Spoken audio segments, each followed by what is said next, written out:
মেদিনীপুর শহরের গোলকুয়াচক এলাকায় নির্বাচনী প্রচারকে কেন্দ্র করে শুরু হয়েছে রাজনৈতিক উত্তাপ। অভিযোগ, বিজেপি প্রার্থী শঙ্কর গুছাইতের ব্যানারের ওপর তৃণমূল প্রার্থী সুজয় হাজরার ব্যানার লাগানো হয়েছে। এর প্রতিবাদে শুক্রবার রাস্তা অবরোধ করে বিক্ষোভে সামিল হন বিজেপি প্রার্থী নিজে এবং তার সমর্থকেরা। অবিলম্বে ওই ব্যানার সরানোর দাবি জানিয়ে নির্বাচন কমিশনের কাছে অভিযোগ জানান শঙ্কর গুছাইত। উল্লেখ্য, শুক্রবার বিকেলে মেদিনীপুর শহরে কলেজ ময়দান থেকে মুখ্যমন্ত্রী মমতা বন্দ্যোপাধ্যায় রোড শো অনুষ্ঠিত হওয়ার কথা ছিল। মেদিনীপুর কেন্দ্রের তৃণমূল প্রার্থী সুজয় হাজরার সমর্থনে এই রোড শো কলেজ মাঠ থেকে শুরু হয়ে বটতলা, নিমতলা স্কুল বাজার, জগন্নাথ মন্দির হয়ে নতুন বাজার, কারবালা ময়দান সংলগ্ন এলাকায় গিয়ে শেষ হবে। এই কর্মসূচিকে সামনে রেখে শহরের বিভিন্ন গুরুত্বপূর্ণ এলাকায় তৃণমূল কর্মীরা পতাকা, পোস্টার এবং ব্যানার লাগানোর কাজ শুরু করেন। গোলকুয়া চকে বিজেপি প্রার্থীর ব্যানারের উপর তৃণমূল প্রার্থী সুজয় হাজরা ব্যানার মারার কেন্দ্র করে বিতর্কের সূত্রপাত করেন।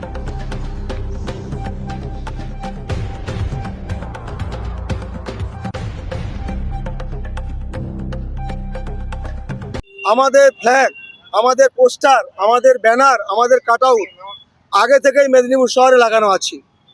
এবং এই যে গোলকুয়া চকের পূর্ণভূমি, এখানে আমাদের বাম দিকে অনেক ফ্ল্যাগ লাগানো ছিল, সেগুলো হচ্ছে পার্সোনাল প্রপার্টি। এবং এই ডান দিকে দেখুন একটা বড় কাটআউট লাগানো আছে, এখনো আছে।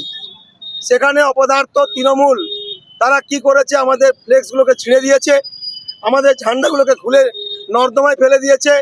একটা বড় কাটআউট এখানে আছে, তার উপরেই দেখুন কাটআউট লাগানো আছে। এই যে অসভ্যতামি, এই যে নোংরামি, এই যে চিন্তাভাবনা, আমরা ধিক্কার জানাচ্ছি তৃণমূলকে। এই ধিক্কার জানাচ্ছি এই প্রতিবাদের মধ্য দিয়ে। এই সংস্কৃতি মেদিনীপুর মানবে না, এই কালচার মেদিনীপুর মানবে না। মেদিনীপুর শান্তিপ্রিয় জায়গা।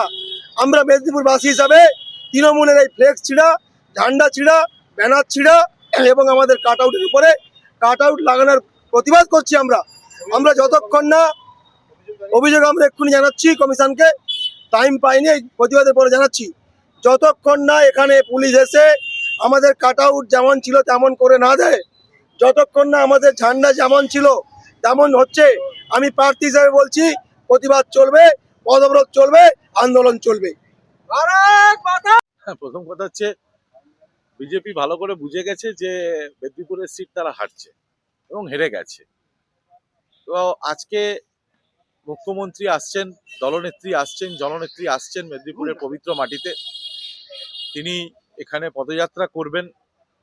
ফুটেজ নেই বিজেপির কাছে। বিজেপি এই সমস্ত সুপরিকল্পিতভাবে নিজেরাই এই সমস্ত কাণ্ড কারখানা করে ফুটেজ খাওয়ার চেষ্টা করছে, মিডিয়া আকর্ষণ নেওয়ার চেষ্টা করছে।